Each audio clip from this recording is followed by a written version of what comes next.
The spinal cord. We all have one. It serves as a bridge linking the brain to the rest of the body. It supports us in literally everything we do, from me waving to you sitting there. But what happens when there's a spinal cord injury, or SCI? When there's a gap in that bridge? Did you know that over 1,000 Canadians suffer from this injury every year?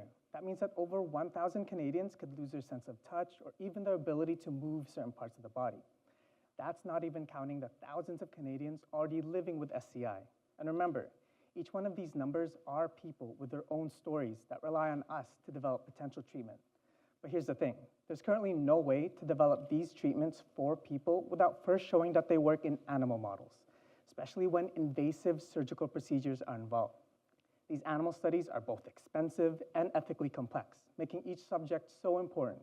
So what am I doing to help bridge this gap?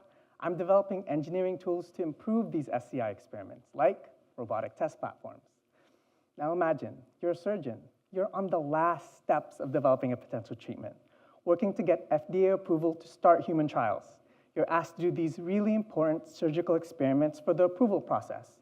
And the surgeries can't happen without the special piece of equipment an engineer just gave you. Problem is, you have no idea how to use it. What do?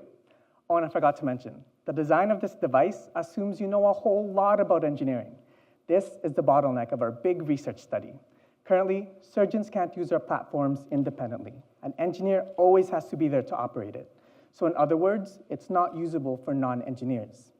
So to tackle this, I place end users as keystones in bridging this challenge. At the heart of the design process, I interview different users, like the surgeons, asking them what they like, what they don't like, but most importantly, what they need.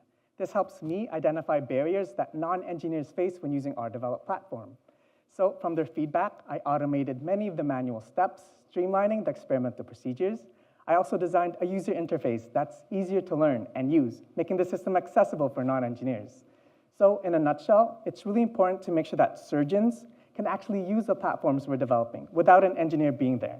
By making it more user-friendly, I'm helping SCI researchers do these really important experiments without having to worry about delays, contributing to the multidisciplinary effort in developing effective treatments, with the hope that someday we can help people with lived experience of SCI overcome its debilitating effects, bridging that gap to recovery for thousands of Canadians and their communities.